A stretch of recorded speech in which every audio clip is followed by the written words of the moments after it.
ਮੁਬਾਰਕਬਾਦ ਕਿ ਤੁਹਾਨੂੰ ਇੱਕ ਬਹੁਤ ਵਧੀਆ ਜਿਹੜਾ ਅਵਾਰਡ ਅਰਜਨ ਅਵਾਰਡ ਦੇ ਕੇ ਆਉਣ ਵਾਲੇ ਸਮੇਂ ਦੇ ਵਿੱਚ ਨਿਵਾਜਿਆ ਜਾ ਰਿਹਾ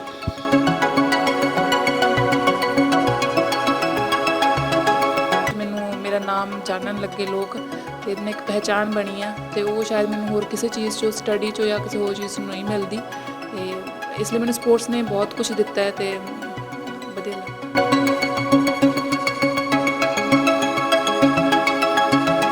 क्योंकि खास करके एक लड़की नूं किसी गेम दे विच किसी भी खेत्र दे विच अगे आउणा है तां थोड़ा जिहा आपां नूं लगदा भी छेती इजाजत नहीं मिलदी पर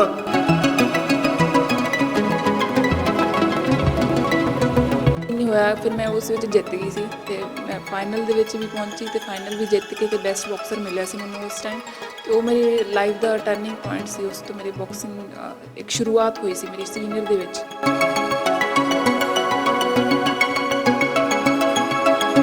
अनेकां मैडल ने जिहड़े तुसीं पंजाब दे लई भी भारत दे लई भी जित्ते है ते फिर तुहानूं कोई नौकरी वगैरह दी ऑफर जां किसी कोटे दे विच नहीं लिया जी?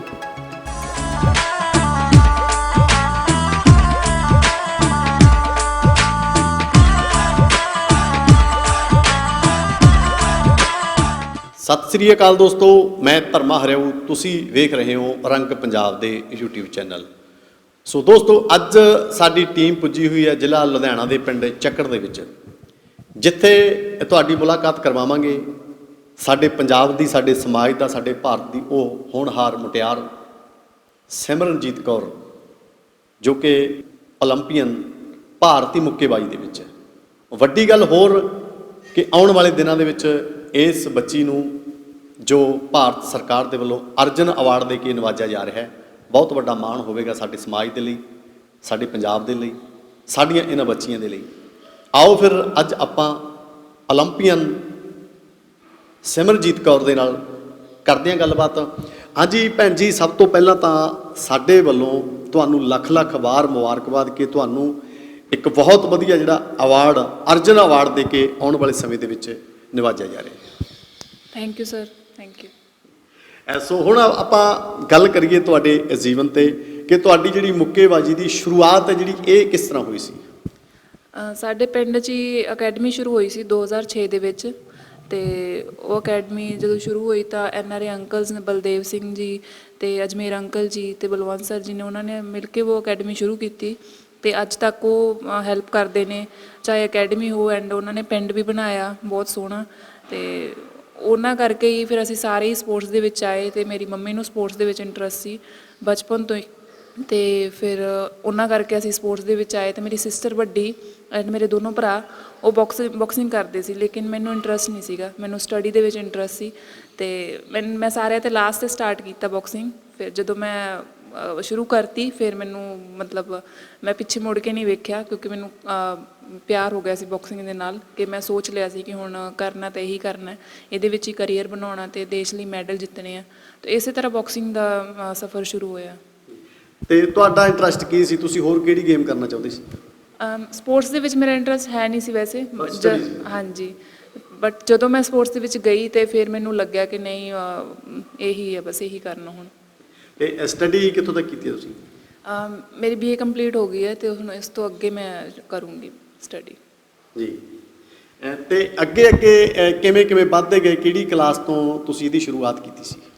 ਮੈਂ 10th ਕਲਾਸ ਦੇ ਵਿੱਚ ਸੀ ਸਕੂਲ ਦੇ ਵਿੱਚ, ਉੱਥੋਂ ਹੀ ਫਿਰ ਮੈਂ ਸਕੂਲ ਦੇ ਵਿੱਚ ਹੀ ਮੈਂ ਗਰਾਊਂਡ ਦੇ ਵਿੱਚ ਜੋ ਜਾਂਦੀ ਸੀ ਫਿਰ ਬਟ ਮੈਨੂੰ ਇੰਟਰਸਟ ਨਹੀਂ ਸੀਗਾ, ਮੈਨੂੰ ਹੌਲੀ ਫਿਰ ਮੈਨੂੰ ਇੰਟਰਸਟ ਪਿਆ। ਮੇਰੀ ਸਿਸਟਰ ਮੈਨੂੰ ਗਰਾਊਂਡ ਦੇ ਵਿੱਚ ਲੈ ਕੇ ਗਈ ਇੱਕ ਦਿਨ ਸੰਡੇ ਵਾਲੇ ਦਿਨ, ਮੇਰੀ ਮਦਰ ਅਤੇ ਮੇਰੀ ਸਿਸਟਰ ਅਸੀਂ ਦੋਨੋਂ ਗਏ, ਉੱਥੇ ਕੋਈ ਨਹੀਂ ਸੀ। ਫਿਰ ਉਸ ਦਿਨ ਮੈਨੂੰ ਉਹਨੇ ਬਾਕਸਿੰਗ ਦਾ ਬੇਸਿਕ ਸਿਖਾਇਆ, ਫਿਰ ਮੈਨੂੰ ਕਾਫੀ ਵਧੀਆ ਲੱਗਿਆ ਕਿ ਉਹਨੇ ਮੈਨੂੰ ਗਾਰਡ ਕਰਨਾ ਸਿਖਾਇਆ ਉਸ ਫਸਟ ਡੇ ਅਤੇ ਮੈਨੂੰ ਕਾਫੀ ਵਧੀਆ ਲੱਗਿਆ ਸੀ, ਉਸੇ ਤਰ੍ਹਾਂ ਸ਼ੁਰੂ ਹੋਇਆ। ਤੇ ਉਦੋਂ ਤੁਹਾਨੂੰ ਇੰਟਰਸਟ ਨਹੀਂ ਸੀ, ਤੁਸੀਂ ਨਹੀਂ ਚਾਹੁੰਦੇ ਸੀ ਵੀ ਅਸੀਂ ਸਪੋਰਟਸ ਵੱਲ ਜਾਈਏ, ਅਸੀਂ ਪੜ੍ਹਾਈ ਵੱਲ ਜਾਈਏ, ਪਰ ਅੱਜ ਜਿਸ ਮੁਕਾਮ ਤੇ ਤੁਸੀਂ ਪਹੁੰਚੇ ਹੋ ਤੇ ਅੱਜ ਕੀ ਮਹਿਸੂਸ ਕਰਦੇ ਹੋ?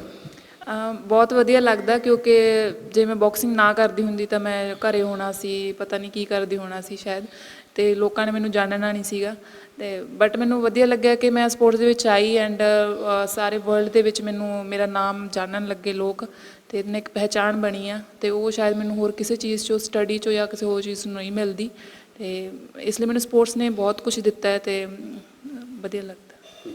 ਤੇ ਹੁਣ ਤੱਕ ਕਿੰਨੇ ਮੈਡਲ ਨੇ ਜਿਹੜੇ ਤੁਸੀਂ ਉਹ ਪ੍ਰਾਪਤ ਕਰ ਚੁੱਕੇ ਹੋ ਤੇ ਕਿੱਥੋਂ ਕਿੱਥੋਂ ਤੇ ਕਦੋਂ ਕਦੋਂ ਹੋਈ ਮੈਡਲਸ ਕਾਊਂਟਿੰਗ ਤਾਂ ਹੈ ਨਹੀਂ ਕਿਉਂਕਿ ਕਾਫੀ ਜ਼ਿਆਦਾ ਨੇ, ਕਿਉਂਕਿ ਸਟੇਟ ਦੇ ਵਿੱਚ ਅਨਲਿਮਿਟਿਡ ਨੇ ਤੇ ਬਾਕੀ ਇੰਟਰਨੈਸ਼ਨਲ ਤਾਂ ਹੈਗੇ ਨੇ ਮੇਰੇ ਕੋਲ 15 ਤੋਂ 20 ਐਂਡ ਨੈਸ਼ਨਲ ਦੇ ਵਿੱਚ ਕਾਫੀ ਮੈਡਲਸ ਨੇ ਐਂਡ 골ਡ ਮੈਡਲ ਇੰਟਰਨੈਸ਼ਨਲ ਦੇ ਵਿੱਚੋਂ ਮੇਰੇ ਕੋਲ 3 ਤੋਂ 5 ਨੇ ਐਂਡ ਬਾਕੀ ਨੈਸ਼ਨਲ ਦੇ ਵਿੱਚੋਂ ਮੈਂ ਇੰਡੀਆ ਦੇ ਵਿੱਚੋਂ ਬੈਸਟ ਬਾਕਸਰ ਚੁਣੀ ਗਈ ਹਾਂ 2 ਵਾਰ ਐਂਡ 2 ਵਾਰ ਨੈਸ਼ਨਲ ਚੈਂਪੀਅਨ ਬਣੀ ਹਾਂ ਐਂਡ ਵਰਲਡ ਦੇ ਵਿੱਚੋਂ ਏਸ਼ੀਅਨ ਚੈਂਪੀਅਨਸ਼ਿਪ ਦੇ ਵਿੱਚੋਂ ਮੈਡਲਸ ਨੇ 2 ਵਰਲਡ ਦੇ ਵਿੱਚੋਂ ਮੈਡਲ ਨੇ 2 ਏਸ਼ੀਅਨ ਦੇ ਵਿੱਚੋਂ ਮੈਡਲ ਨੇ ਤੇ ਬਾਕੀ ਓਲੰਪਿਕ 'ਚੋਂ ਖੇਲ ਕੇ ਆਈ ਹਾਂ ਬਟ ਜੋ ਮੇਰਾ ਓਲੰਪਿਕ ਦੇ ਵਿੱਚੋਂ ਮੈਡਲ ਲੈਣ ਦਾ ਸੁਪਨਾ ਉਹ ਹਲੇ ਵੀ ਹੈਗਾ ਤੇ ਉਹ ਮੈਂ ਇੱਕ ਦਿਨ ਪੂਰਾ ਕਰੂੰਗੀ। ਤੇ ਉਹਦੇ ਵਾਸਤੇ ਪੂਰੀ ਤਿਆਰੀ ਚੱਲ ਰਹੀ ਹੈ? ਹਾਂਜੀ ਉਹਦੇ ਵਾਸਤੇ ਤਿਆਰੀ ਚੱਲ ਰਹੀ ਹੈ। ਹੁਣ ਮੈਂ ਟ੍ਰੇਨਿੰਗ ਤੇ ਹੀ ਹਾਂ ਐਂਡ 2024 ਦੇ ਵਿੱਚ ਜੋ ਓਲੰਪਿਕਸ ਉਹਦੇ ਵਿੱਚ ਸਮਾਂ ਹੈ ਨਹੀਂ, ਬਹੁਤ ਘੱਟ ਰਹਿ ਗਿਆ ਹੈ ਕਿਉਂਕਿ ਕੋਵਿਡ ਕਰਕੇ 1 ਸਾਲ ਦਾ ਗੈਪ ਆ ਗਿਆ, ਉਹਦੇ ਕਰਕੇ 3 ਸਾਲ ਹੀ ਰਹੇ ਨੇ, 3 ਸਾਲ ਤੋਂ ਵੀ ਘੱਟ ਹੀ ਨੇ ਤੇ ਉਹਦੇ ਵਾਸਤੇ ਹੁਣ ਤਿਆਰੀ ਸ਼ੁਰੂ ਹੈ ਤੇ ਹੋਰ ਜੋਸ਼ ਦੇ ਨਾਲ ਮੈਂ ਕਹਿ ਰਹੀ ਹਾਂ ਕਿ ਪਿਛਲੀ ਵਾਰ ਦੇ ਨਾਲੋਂ ਜ਼ਿਆਦਾ ਵਧੀਆ ਪਰਫਾਰਮ ਕਰੂੰਗੀ। ਤੇ ਪਹਿਲਾ ਮੈਡਲ ਤੁਹਾਡਾ ਕਦੋਂ ਆਇਆ ਸੀ, ਕਿੱਥੇ ਆਇਆ ਹੋਇਆ ਸੀ ਤੇ ਕਿੰਨੀ ਕੁ ਖੁਸ਼ੀ ਮਹਿਸੂਸ ਹੋਈ ਤੁਹਾਨੂੰ? ਪਹਿਲਾਂ ਮੈਂ ਸਟੇਟ ਦੇ ਵਿੱਚੋਂ ਜਿੱਤਿਆ ਸੀ ਸਿਲਵਰ ਮੈਡਲ ਐਂਡ ਉਸ ਤੋਂ ਬਾਅਦ ਫਿਰ ਮੇਰਾ ਸੈਕਿੰਡ ਸਟੇਟ ਦੇ ਵਿੱਚੋਂ 골ਡ ਆਇਆ, ਫਿਰ ਮੇਰੇ ਨੈਸ਼ਨਲ ਹੋਈ ਤੇ ਨੈਸ਼ਨਲ ਦੇ ਵਿੱਚੋਂ ਬ੍ਰੌਂਜ਼ ਆਇਆ ਜੂਨੀਅਰ ਨੈਸ਼ਨਲ ਦੇ ਵਿੱਚੋਂ ਤੇ ਉਸ ਤੋਂ ਬਾਅਦ ਹੀ ਮੇਰੀ ਲਾਈਫ ਬਾਕਸਿੰਗ ਦੇ ਵਿੱਚ ਸ਼ੁਰੂ ਹੋਈ ਕਿਉਂਕਿ ਬ੍ਰੌਂਜ਼ ਲੈ ਕੇ ਫਿਰ ਮੈਂ ਨੈਸ਼ਨਲ ਕੈਂਪ ਦੇ ਵਿੱਚ ਐਂਟਰ ਹੋ ਗਈ ਸੀ ਤੇ ਉੱਥੇ ਜਾ ਕੇ ਮੈਨੂੰ ਪਤਾ ਲੱਗਿਆ ਸੀ ਕਿ ਬਾਕਸਿੰਗ ਦੇ ਵਿੱਚ ਕੀ ਹੁੰਦਾ, ਕਿ ਓਲੰਪਿਕਸ ਹੁੰਦਾ, ਇੰਟਰਨੈਸ਼ਨਲ ਕੰਪੀਟੀਸ਼ਨ ਜਾਂਦੇ ਨੇ ਖੇਲਣ ਤੇ ਉਸ ਫਿਰ ਉੱਥੇ ਜਾ ਕੇ ਮੈਨੂੰ ਲੱਗਿਆ ਸੀ ਕਿ ਮੈਂ ਵੀ ਇੰਡੀਆ ਦੀ ਜਰਸੀ ਪਾਉਣੀ ਇੱਕ ਦਿਨ ਤੇ ਇਸੇ ਤਰ੍ਹਾਂ ਸ਼ੁਰੂ ਹੋਇਆ। ਤੇ ਗੱਲ ਕਰੀਏ ਇਸ ਦੇ ਪ੍ਰਤੀ ਸਪੋਰਟ ਦੀ, ਕਿਉਂਕਿ ਖਾਸ ਕਰਕੇ ਇੱਕ ਲੜਕੀ ਨੂੰ ਕਿਸੇ ਗੇਮ ਦੇ ਵਿੱਚ ਕਿਸੇ ਵੀ ਖੇਤਰ ਦੇ ਵਿੱਚ ਅੱਗੇ ਆਉਣਾ ਹੈ ਤਾਂ ਥੋੜ੍ਹਾ ਜਿਹਾ ਆਪਾਂ ਨੂੰ ਲੱਗਦਾ ਵੀ ਛੇਤੀ ਇਜਾਜ਼ਤ ਨਹੀਂ ਮਿਲਦੀ, ਪਰ ਤੁਸੀਂ ਖੁਸ਼ਨਸੀਬ ਹੋ ਕਿ ਤੁਹਾਨੂੰ ਮਾਤਾ ਜੀ ਦੀ, ਤੁਹਾਡੇ ਪਰਿਵਾਰ ਦੀ, ਤੁਹਾਡੇ ਭਰਾਵਾਂ ਦੀ ਫੁੱਲ ਸਪੋਰਟ ਰਹੀ ਹੈ। ਉਹਦੇ ਨਾਲ ਨਾਲ ਤੁਹਾਨੂੰ ਹੋਰ ਜਿਹੜੀ ਬਾਹਰੋਂ ਸਪੋਰਟ ਦੀ ਗੱਲ ਕਰੀਏ ਤਾਂ ਕੌਣ ਸਪੋਰਟ ਕਰਦੇ ਤੁਹਾਨੂੰ? ਸਪੋਰਟ ਮੇਰਾ ਕਹਿ ਸਕਦੇ ਹਾਂ ਕਿ ਫੈਮਿਲੀ ਵੱਲੋਂ ਹੀ ਰਿਹਾ ਸ਼ੁਰੂ ਤੋਂ ਲੈ ਕੇ ਐਂਡ ਤੱਕ ਕਿਉਂਕਿ ਵਿੱਚ ਦੀ ਇੱਕ ਸਮਾਂ ਇਹੋ ਜਿਹਾ ਵੀ ਹੁੰਦਾ ਸਪੋਰਟਸ ਦੇ ਵਿੱਚ ਜਦੋਂ ਤੁਸੀਂ ਬਹੁਤ ਡਾਊਨ ਚੱਲ ਰਿਹਾ ਹੁੰਦਾ, ਮੈਡਲਸ ਨਹੀਂ ਆਉਂਦੇ ਜਾਂ ਕੁਛ, ਲੇਕਿਨ ਉਸ ਟਾਈਮ ਆਈ ਥਿੰਕ ਬਾਹਰੋਂ ਤਾਂ ਮੈਨੂੰ ਕੋਈ ਸਪੋਰਟ ਮਿਲਿਆ ਨਹੀਂ ਕਿਸੇ ਵੱਲੋਂ ਵੀ, ਚਾਹੇ ਉਹ ਕੋਈ ਵੀ ਹੋਵੇ, ਬਟ ਮੈਨੂੰ ਘਰ ਤੋਂ ਪੂਰੀ ਸਪੋਰਟ ਰਹੀ ਸੀ। ਮੇਰੇ ਮਦਰ, ਮੇਰੇ ਬ੍ਰਦਰ ਸਾਰਿਆਂ ਵੱਲੋਂ ਬਹੁਤ ਉਹ ਮੈਨੂੰ ਮੋਟੀਵੇਟ ਕਰਦੇ ਸੀ ਕਿ ਨਹੀਂ ਇੱਕ ਨਾ ਇੱਕ ਦਿਨ ਤੇਰਾ ਜੋ ਓਲੰਪਿਕ ਦਾ ਸੁਪਨਾ ਉਹ ਜ਼ਰੂਰ ਪੂਰਾ ਹੋਊਗਾ। ਤਾਂ ਮੈਂ ਉਹੀ ਸੋਚ ਕੇ ਫਿਰ ਆਪਣਾ ਮਿਹਨਤ 'ਤੇ ਕੰਮ ਕਰਦੀ ਸੀ ਕਿਉਂਕਿ ਮੈਡਲਸ ਤਾਂ ਮੈਨੂੰ ਪਤਾ ਨਹੀਂ, ਉਹ ਤਾਂ ਆ ਜਾਂਦੇ ਨੇ ਆਪਣੇ ਆਪ, ਲੇਕਿਨ ਮੇਰਾ ਟ੍ਰੇਨਿੰਗ 'ਤੇ ਜ਼ਿਆਦਾ ਧਿਆਨ ਰਹਿੰਦਾ ਸੀ ਕਿ ਮੈਂ ਹਰ ਰੋਜ਼ ਟ੍ਰੇਨਿੰਗ 'ਚ ਕਿਵੇਂ ਇੰਪਰੂਵਮੈਂਟ ਕਰਾਂ, ਕਿ ਮੈਂ ਆਪਣੇ ਆਪ ਨੂੰ ਕਿਵੇਂ ਵਧੀਆ ਬਣਾਵਾਂ ਬਾਕਸਿੰਗ ਦੇ ਵਿੱਚ। ਤਾਂ ਉਹ ਯੈਸ ਉਹ ਚੱਲੀ ਗਿਆ ਐਂਡ ਮੇਰਾ ਧਿਆਨ ਟ੍ਰੇਨਿੰਗ 'ਤੇ ਸੀ ਅਤੇ ਮੈਡਲਸ ਆਉਂਦੇ ਗਏ ਇਸੇ ਤਰ੍ਹਾਂ। ਐਂਡ ਸਪੋਰਟ ਅਕੈਡਮੀ ਵੱਲੋਂ ਜਦੋਂ ਮੈਂ ਅਕੈਡਮੀ 'ਚ ਆਈ ਤਾਂ ਅਕੈਡਮੀ ਵੱਲੋਂ ਬਹੁਤ ਸਪੋਰਟ ਮਿਲਿਆ ਮੈਨੂੰ ਐਂਡ ਉੱਥੇ ਸਾਨੂੰ track suit, T shirt and shoes ਵਗੈਰਾ ਪ੍ਰੋਵਾਈਡ ਕਰਵਾਉਂਦੇ ਸੀ, ਇਸ ਕਰਕੇ ਸਾਨੂੰ ਉਸ ਸਾਈਡ ਤੋਂ ਕਾਫੀ ਫ੍ਰੀ ਰਿਹਾ ਕਿ ਘਰ ਤੋਂ ਇੰਨੀ ਪ੍ਰੋਬਲਮ ਨਹੀਂ ਹੋਈ ਕਿ ਅਸੀਂ ਘਰ ਤੋਂ ਐਕਸਟਰਾ ਮੰਗੀ ਜਾਂ ਕੁਛ, ਲੇਕਿਨ ਘਰ ਵਾਲੇ ਜਿੰਨਾ ਕਰ ਸਕਦੇ ਸੀ ਉਹਨਾਂ ਨੇ ਬਹੁਤ ਸਪੋਰਟ ਕੀਤਾ ਐਂਡ ਮੇਰੇ ਆਈ ਥਿੰਕ ਮੈਂ ਕਹਿ ਸਕਦੀ ਹਾਂ ਕਿ ਮੈਨੂੰ ਕਿਸੇ ਚੀਜ਼ ਦੀ ਰੋਕ ਟੋਕ ਹੈ ਨਹੀਂ ਗੀ, ਮੈਂ ਆਪਣਾ ਫਰੀਡਮ ਨਾਲ ਬਾਕਸਿੰਗ ਕਰ ਰਹੀ ਹਾਂ ਅਤੇ ਫਰੀ ਮਾਈਂਡ ਹੋ ਕੇ। ਤੇ ਕਿੰਨਾ ਸਮਾਂ ਦਿੰਦੇ ਹੋ ਤੁਸੀਂ ਆਪਣੀ ਮਿਹਨਤ ਨੂੰ, ਪ੍ਰੈਕਟਿਸ ਨੂੰ? ਮੈਂ ਸਵੇਰੇ 2.5 ਤੋਂ 3 ਘੰਟੇ ਪ੍ਰੈਕਟਿਸ ਕਰਦੀ ਹਾਂ ਐਂਡ ਸ਼ਾਮ ਨੂੰ 2.5 ਤੋਂ 3 ਘੰਟੇ ਐਂਡ ਬਾਕੀ ਅਸੀਂ ਦੁਪਹਿਰ ਦੇ ਟਾਈਮ ਅਗਰ ਕਰਨਾ ਤਾਂ 1-1.5 ਘੰਟਾ ਜੋ ਐਕਸਟਰਾ ਵਰਕ ਉਹ ਕਰ ਲੈਂਦੇ ਹੁੰਦੇ ਹਾਂ। ਤੇ ਜ਼ਿੰਦਗੀ ਦਾ ਕੋਈ ਟਫ ਮੁਕਾਬਲਾ ਜਿੱਥੋਂ ਕੁਛ ਸੋਚਿਆ ਕੁਛ ਹੋਵੇ ਤੇ ਹੋਇਆ ਕੁਛ ਹੋਵੇ, ਜਾਂ ਜੋ ਸੋਚਿਆ ਨਾ ਹੁੰਦਾ ਕਈ ਵਾਰੀ ਉਹ ਹੋ ਜਾਂਦਾ ਜੀ, ਇੱਦਾਂ ਦਾ ਕੋਈ ਯਾਦ?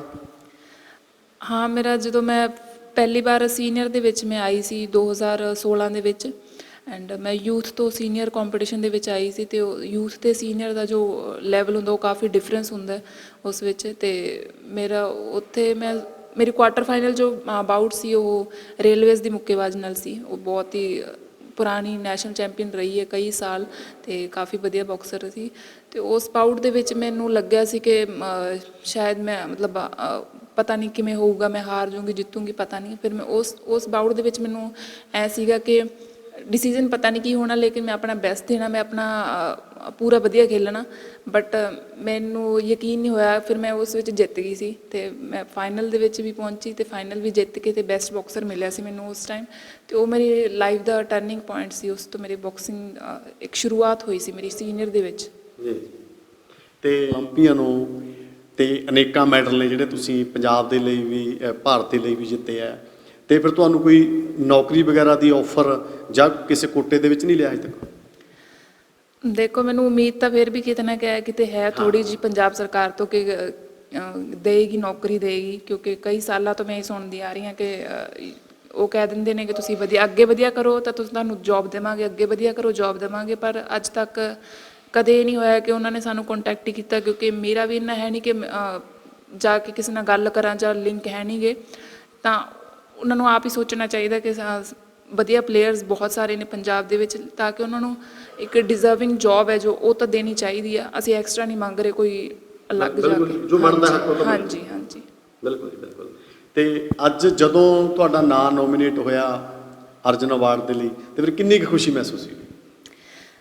ਬਹੁਤ ਜ਼ਿਆਦਾ ਖੁਸ਼ੀ ਹੋਈ ਸੁਣ ਕੇ, ਕਿਉਂਕਿ ਹਾਲੇ ਵੀ ਯਕੀਨ ਜਿਹਾ ਤਾਂ ਹੋ ਨਹੀਂ ਰਿਹਾ, ਪਰ ਆਈ ਥਿੰਕ ਮਿਲ ਰਿਹਾ ਤਾਂ ਬਹੁਤ ਖੁਸ਼ੀ ਹੋ ਰਹੀ ਹੈ। ਐਂਡ ਇਹ ਪੰਜਾਬ ਲਈ ਇੱਕ ਮਾਣ ਵਾਲੀ ਗੱਲ ਹੈ, ਅਤੇ ਮੈਨੂੰ ਵੀ ਬਹੁਤ ਪ੍ਰਾਊਡ ਫੀਲ ਹੁੰਦਾ ਜਦੋਂ ਮੈਂ ਪੰਜਾਬ ਦੇ ਲਈ ਕੁਛ ਮੈਡਲ ਜਾਂ ਕੁਛ ਅਵਾਰਡ ਜਿੱਤਦੀ ਹਾਂ, ਅਤੇ ਇਸੇ ਤਰ੍ਹਾਂ ਮਿਹਨਤ ਕਰੂੰਗੀ ਅਤੇ ਹੋਰ ਅਵਾਰਡਸ ਜਿੱਤੂੰਗੀ। ਤੇ ਵੀਰੇ, ਜਿਵੇਂ ਜਿਵੇਂ ਹੁਣ ਤੁਸੀਂ ਮੈਡਲ ਨੇ ਜਿਹੜੇ ਉਹ ਲਿਆਉਂਦੇ ਰਹੇ ਹੋ, ਤੁਹਾਨੂੰ ਗੌਰਮੈਂਟ ਵੱਲੋਂ ਉਹਦਾ ਜਿਹੜਾ ਬਣਦਾ ਮਾਣ ਭੱਤਾ ਜਾਂ ਮਾਨ ਸਨਮਾਨ ਜਿਹੜਾ ਹੁੰਦਾ ਹੈ ਉਹ ਤੁਹਾਨੂੰ ਮਿਲਦਾ ਰਿਹਾ? ਦੇਖੋ, ਫੋਰਮ ਬਹੁਤ ਭਰਦੇ ਆ, ਹਰ ਸਾਲ ਭਰਦੇ ਆ, ਉਹਦਾ ਇੱਦਾਂ ਹੁੰਦਾ ਕਿ ਕਦੇ ਮਿਲ ਜਾਂਦਾ, ਕਦੇ ਨਹੀਂ ਮਿਲਦਾ। ਐਂਡ ਨੈਸ਼ਨਲ ਦਾ ਵੀ ਮੈਂ 4 ਨੈਸ਼ਨਲਾਂ ਖੇਡ ਚੁੱਕੀ ਹਾਂ, ਉਹਦੇ ਵਿੱਚ ਆਈ ਥਿੰਕ 2 ਦਾ ਹੀ ਮਿਲਿਆ ਮੈਨੂੰ।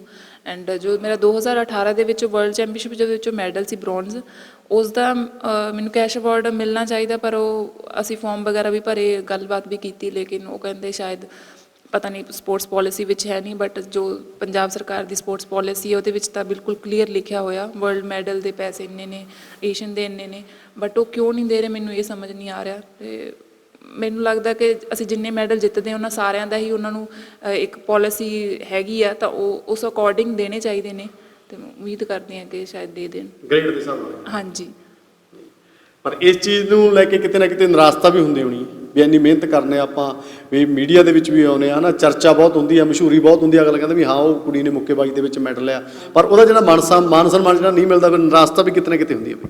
ਹਾਂਜੀ ਬਿਲਕੁਲ ਹੁੰਦੀ ਆ, ਕਿਉਂਕਿ ਅਸੀਂ ਇੰਨੀ ਮਿਹਨਤ ਕਰਕੇ ਇੱਥੇ ਤੱਕ ਪਹੁੰਚਦੇ ਹਾਂ, ਅਤੇ ਬਾਕੀ ਜੋ ਸਾਡੇ ਘਰਦਿਆਂ ਦੇ ਇੰਨੇ ਸ਼ੁਰੂ ਤੋਂ ਲੈ ਕੇ ਇੰਨੇ ਪੈਸੇ ਲੱਗਦੇ ਨੇ, ਕਿਉਂਕਿ ਉਹ ਅਫੋਰਡ ਵੀ ਨਹੀਂ ਕਰ ਸਕਦੇ, ਲੇਕਿਨ ਉਹ ਕਿਤੇ ਨਾ ਕਿਤੇ ਕਿੰਨੀ ਮਿਹਨਤ ਕਰਕੇ ਮੈਨੇਜ ਕਰਕੇ ਸਾਨੂੰ ਡਾਈਟ ਪ੍ਰੋਵਾਈਡ ਕਰਵਾਉਂਦੇ ਨੇ, ਜੁੱਤੇ ਕੱਪੜੇ ਬਹੁਤ ਸਾਰੇ ਪੈਸੇ ਖਰਚ ਹੁੰਦੇ ਨੇ, ਅਤੇ ਉਹ ਜੇ ਪੰਜਾਬ ਸਰਕਾਰ ਵੱਲੋਂ ਪੈਸੇ ਨਹੀਂ ਮਿਲਦੇ ਤਾਂ ਇੱਦਾਂ ਲੱਗਦਾ ਕਿ ਅਸੀਂ ਕਿਉਂ ਖੇਡ ਰਹੇ ਇੱਧਰੋਂ ਜਾਂ ਕੁਛ, ਮਤਲਬ ਉਹ ਨਿਰਾਸ਼ਤਾ ਤਾਂ ਹੁੰਦੀ ਹੈ।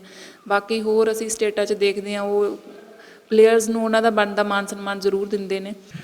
ਤੇ ਵੀਰੇ, ਤੁਹਾਡੇ ਕੋਚ ਕੌਣ ਨੇ ਸ਼ੁਰੂ ਤੋਂ ਲੈ ਕੇ ਹੁਣ ਤੱਕ, ਕੌਣ ਕੌਣ ਰਹੇ ਆ?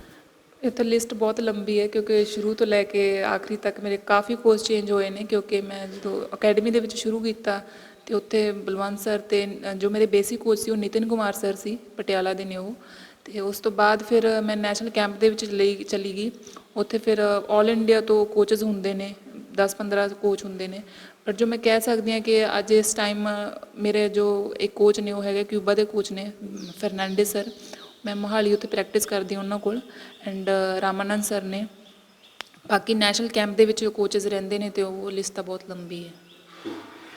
ਤੇ ਬਾਕੀ ਗੱਲਾਂ ਬਾਤਾਂ ਕੁਛ ਆਪਾਂ ਮਾਤਾ ਜੀ ਨਾਲ ਵੀ ਕਰਨੀਆਂ ਨੇ, ਪਰ ਹੁਣ ਮੈਂ ਤੁਹਾਡੇ ਤੋਂ ਇਸ ਚੀਜ਼ ਦੀ ਸਮਾਪਤੀ ਕਰਦਾ, ਉਸ ਤੋਂ ਬਾਅਦ ਮਾਤਾ ਜੀ ਤੋਂ ਪੁੱਛਾਂਗੇ ਕਿ ਤੁਸੀਂ ਸਾਡੇ ਸਮਾਜ ਨੂੰ ਬੱਚੀਆਂ ਪ੍ਰਤੀ, ਸਪੋਰਟਸ ਦੇ ਵਿੱਚ ਲਿਆਉਣ ਪ੍ਰਤੀ ਕੀ ਮੈਸੇਜ ਦੇਣਾ ਚਾਹੁੰਦੇ ਹੋ? ਲੜਕੀਆਂ ਲਈ ਮੈਂ ਇਹੀ ਮੈਸੇਜ ਦੇਣਾ ਚਾਹੁੰਦੀ ਹਾਂ ਕਿ ਕਦੇ ਵੀ ਹਾਰ ਨਹੀਂ ਮੰਨਣੀ ਚਾਹੀਦੀ, ਕਿਉਂਕਿ ਤੁਸੀਂ ਜੋ ਸੋਚ ਸਕਦੇ ਹੋ ਤੁਸੀਂ ਕਰ ਸਕਦੇ ਹੋ, ਤਾਂ ਉਹ ਸੋਚ ਨੂੰ ਮੇਨਟੇਨ ਕਰਕੇ ਰੱਖਣਾ ਚਾਹੀਦਾ। ਐਂਡ ਵੱਡਾ ਸੋਚੋ, ਛੋਟਾ ਸੋਚੋਗੇ ਤਾਂ ਛੋਟੇ ਤੋਂ ਵੀ ਛੋਟਾ ਹੀ ਮਿਲੂਗਾ, ਤਾਂ ਆਪਣੀ ਸੋਚ ਨੂੰ ਵੱਡੀ ਰੱਖੋ, ਐਂਡ ਕਿਸੇ ਹੋਰ 'ਤੇ ਫੋਕਸ ਨਾ ਕਰੋ, ਸਿਰਫ ਆਪਣੇ 'ਤੇ ਫੋਕਸ ਕਰੋ ਕਿ ਉਹ ਕੀ ਕਰ ਰਿਹਾ। ਬਟ ਐਂਡ ਇਸ ਦੇ ਨਾਲ ਨਾਲ ਮੈਂ ਪੇਰੈਂਟਸ ਨੂੰ ਕਹਿਣਾ ਚਾਹੂੰਗੀ ਕਿ ਉਹ ਸਪੋਰਟ ਕਰਨ ਤਾਂ ਚੰਗਾ ਹੋਏਗਾ, ਕਿਉਂਕਿ ਅਗਰ ਲੜਕੀ ਕੁਝ ਸੋਚੇਗੀ ਲੇਕਿਨ ਫੈਮਿਲੀ ਵੱਲੋਂ ਸਪੋਰਟ ਨਹੀਂ ਹੋਏਗਾ ਤਾਂ ਫਿਰ ਉਹ ਲੜਕੀ ਕੁਝ ਕਰ ਨਹੀਂ ਸਕਦੀ। ਹਾਂਜੀ, ਅਤੇ ਬਸ ਇਹੀ ਕਹੂੰਗੀ, ਸੋਚ ਵੱਡਾ ਰੱਖੋ ਅਤੇ ਐਂਡ ਜ਼ਰੂਰ ਸੁਪਨੇ ਪੂਰੇ ਹੁੰਦੇ ਨੇ। ਹਾਂਜੀ ਹਾਂਜੀ, ਬਿਲਕੁਲ ਜੀ ਬਿਲਕੁਲ। ਸੋ ਹੁਣ ਕੁਛ ਗੱਲਾਂ ਨੇ ਜਿਹੜੀਆਂ ਉਹ ਆਪਾਂ ਮਾਤਾ ਜੀ ਨਾਲ ਵੀ ਕਰਾਂਗੇ। ਮਾਤਾ ਜੀ ਉਹਨਾਂ ਨੂੰ ਹੋ ਜਾਓ ਜੀ।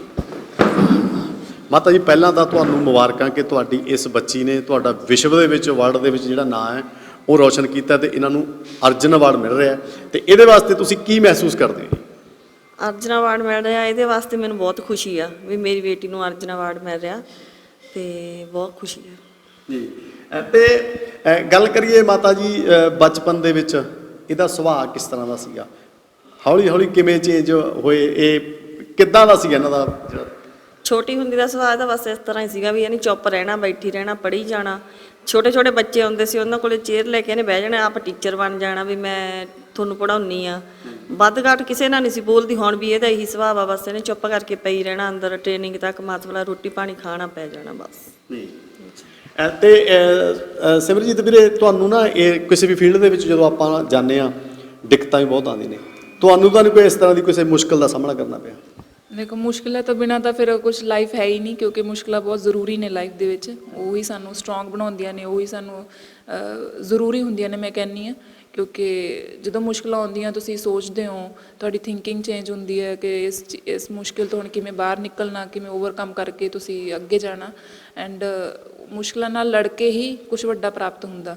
ਹਾਂਜੀ, ਬਿਲਕੁਲ ਬਿਲਕੁਲ। ਸੋ ਬਹੁਤ ਬਹੁਤ ਧੰਨਵਾਦ ਵੀਰੇ ਤੁਹਾਡਾ। Thank you so much sir. So ਉਮੀਦ ਕਰਦੇ ਹਾਂ ਕਿ ਵਾਹਿਗੁਰੂ ਸੱਚੇ ਪਾਤਸ਼ਾਹ ਮਿਹਰ ਕਰੇਗਾ, ਆਉਣ ਵਾਲੇ ਸਮੇਂ ਦੇ ਵਿੱਚ ਵੀ ਤੁਹਾਡੀ ਜਿਹੜੀ ਮਿਹਨਤ ਹੈ ਇਸੇ ਤਰ੍ਹਾਂ ਹੋਰ ਰੰਗ ਲਿਆਉਂਦੀ ਰਹੇ। ਤੁਹਾਨੂੰ ਵੇਖ ਕੇ ਸਾਡੀਆਂ ਹੋਰ ਬੱਚੀਆਂ ਨੇ, ਜਿਹੜੇ ਹੋਰ ਬੱਚੇ ਨੇ, ਉਹ ਵੀ ਕੋਈ ਬਾਕਸਿੰਗ ਦੇ ਵਿੱਚ ਸਪੋਰਟਸ ਦੇ ਵੱਲ ਆਉਣ। ਤੁਹਾਡਾ ਇੱਕ ਵਾਰੀ ਫੇਰ ਬਹੁਤ ਬਹੁਤ ਧੰਨਵਾਦ ਜੀ। ਸੋ ਦੋਸਤੋ, ਇਹ ਸੀ ਸਾਡੇ ਪੰਜਾਬ ਦਾ, ਸਾਡੇ ਸਮਾਜ ਦਾ ਮਾਣ, ਸਾਡੀ ਹੋਣਹਾਰ ਬੱਚੀ ਸਿਮਰਜੀਤ ਕੌਰ ਓਲੰਪੀਅਨ। ਆਪਾਂ ਨੇ ਗੱਲਬਾਤ ਕੀਤੀ ਅਰਜਨ ਅਵਾਰਡ ਹੀ ਆਪਾਂ ਕਹਿ ਸਕਦੇ ਹਾਂ, ਕਿਉਂਕਿ ਕੁਝ ਦਿਨਾਂ ਦੇ ਵਿੱਚ ਹੀ ਇਹਨਾਂ ਨੂੰ ਇਹ ਅਵਾਰਡ ਹੈ ਜਿਹੜਾ ਭਾਰਤ ਸਰਕਾਰ ਦੇ ਵੱਲੋਂ ਮਿਲ ਜਾਣਾ। ਉਮੀਦ ਕਰਦੇ ਹਾਂ ਕਿ ਇਹ ਗੱਲਬਾਤ ਹੈ ਜਿਹੜੀ ਤੁਹਾਨੂੰ ਪਸੰਦ ਆਈ ਹੋਵੇਗੀ। ਲਾਈਕ ਕਰਨਾ, ਕਮੈਂਟ ਕਰਨਾ, ਸ਼ੇਅਰ ਕਰਨਾ ਤੇ ਵੱਧ ਤੋਂ ਵੱਧ ਇਸ ਵੀਡੀਓ ਨੂੰ ਅੱਗੇ ਭੇਜਣਾ ਤਾਂ ਕਿ ਸਾਡੀਆਂ ਬੱਚੀਆਂ ਤੱਕ, ਸਾਡੇ ਸਮਾਜ ਤੱਕ ਇਹਨਾਂ ਦੀ ਜੋ ਪ੍ਰਾਪਤੀ ਹੈ ਇਸ ਦਾ ਸੁਨੇਹਾ ਪਹੁੰਚ ਸਕੇ। ਅਗਲੀ ਵਾਰੀ ਅਸੀਂ ਤੁਹਾਨੂੰ ਕਿਸੇ ਹੋਰ ਸ਼ਖਸੀਅਤ ਦੇ ਰੂਬਰੂ ਕਰਵਾਵਾਂਗੇ। ਉਦੋਂ ਤੱਕ ਮੈਨੂੰ ਤੇ ਮੇਰੇ ਕੈਮਰਾਮੈਨ ਰਾਜ ਕੁਮਾਰ ਨੂੰ ਦਿਓ ਆਗਿਆ। ਸਤਿ ਸ੍ਰੀ ਅਕਾਲ।